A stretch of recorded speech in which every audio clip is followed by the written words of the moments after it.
House is saying that this is important because of the economic provisions. I agree with the intention that we need to strengthen some of our laws in order to boost our economy.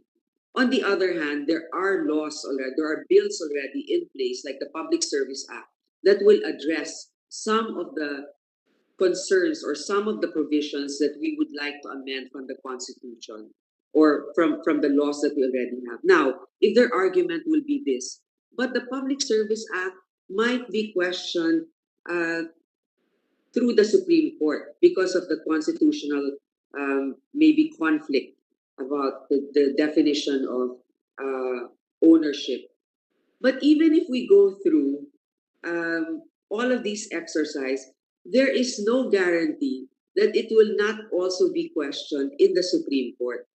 So what I'm saying is, at this time when there are a lot of concerns in the public and we already have bills in place that might help boost our economy, I think that it is a more realistic and less contentious goal to look at that route first before going through the entire exercise of a constitutional amendment, supposedly for economic provisions. That's all, Mr. Chair, unless Senator Cayetano, whose hand is raised, might object to my analysis.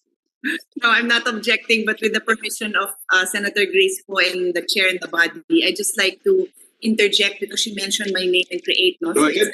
With her topic. Go ahead. Go ahead, please. Thank you. I totally agree with Senator Grace Po's statement about the work that has been done on economic provisions. The lady has spearheaded AMLA and on FIST, and we have moved that forward. And as she pointed out, it is this representation that spearheaded CREATE. And so I echo in a way what I'm hearing from her, that when we passed CREATE, and this was the latter part of November 26th to be exact, the House had already passed their version of CITIRA. And that whole time, they had been through the chairperson of my counterpart in the House, the chairperson of Congressman Joey Salceda, had manifested that they would be adopting the Senate version because they know that we had numerous and very lengthy debates and included all sectors in the preparation of the finalization of this bill. So it's been 2 months, dear colleagues. Now, I've said this on the floor, but now that we have our esteemed resource persons here, I feel like they should be part of the record. Now, it's taken 2 months. It's past 2 months, and the House has not been able to. They decided not to adopt the Senate version, and I actually received informally a 57-page matrix of changes they want in CREATE. I can just imagine what these economic provisions are going to be about. I mean, seriously, 57-page matrix on the changes of the CREATE that I think all my colleagues will be able to stand by the fact that we hinimay naman natin ng todo-todo yon. So that is the reality that will be confronting us, as pointed out by Senator Grace, and I wanted to put that on the floor, right, and on the table so that we are aware, because this is reality. And one last point I want to raise, though, yesterday they said that they may be amenable to reducing it to like 3 items because the Senate has pretty much taken a stand na sobra na yan. So ideally, but I mean, this is what's going to go on. So I just wanted to share that, Mr. Chair, and thank you, Senator Grace. I think she wanted to add also something. Thank you, Chair, Senator Cayetano. Go ahead, Senator Po.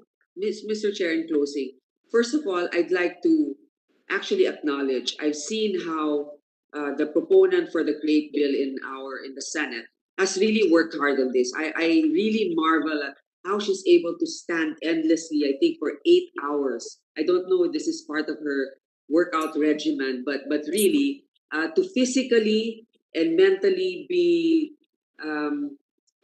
sharp for that long. So I know that we really, with our clean conscience, we really deliberated on this. And thank you for putting in perspective that the CREATE, one aspect of the economy, okay, when it comes to taxes, took that long to deliberate. and not even done because the House has a lot of disagreeing provisions. What more something like this? So panghuli na lang po, paalala lang sa atin na siguro ay naghihikayat magkaroon ng constitutional amendments at sinasabi na baka questionin yung voting separately.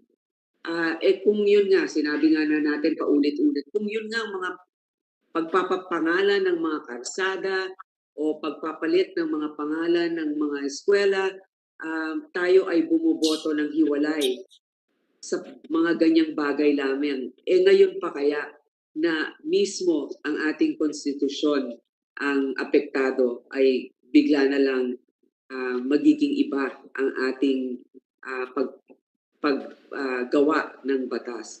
So yun lamang po, Mr. Chair. Thank you to our resource persons and for enlightening us today.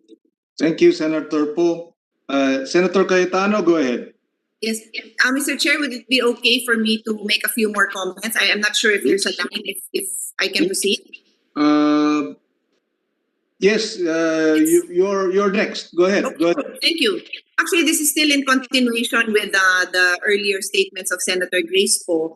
I just wanted to emphasize that when I first heard, and we were actually still on a Christmas break, no, when I was going to proceed with the hearings or discussions on the proposed revisions of the constitutional provisions on the economic provisions. Honestly, the first thought that entered my mind, and of course the basis for that is, you know, to uplift the lives of Filipino, to make business easier to transact in the Philippines, to invite foreign investors, etc., etc. But I need to put on record that that could easily be the first step. There would have been create. If that is the objective, the first thing that could have been done was to pass create. I mean, we have all the support, not just from the finance team, the economic team of the government, but also from foreign chambers, that they now support the version of create. So that would have been the first step. So it's not for me to judge what the objectives of the House is or was, but if that was the objective, to improve the economic conditions, this is what could have happened. And it could have happened right away, because for the information of those just tuning in, corporate income tax would have dropped immediately from 30 to 25%. And for SMEs earning less than 5 million, 20%. How much better does it get than that, no?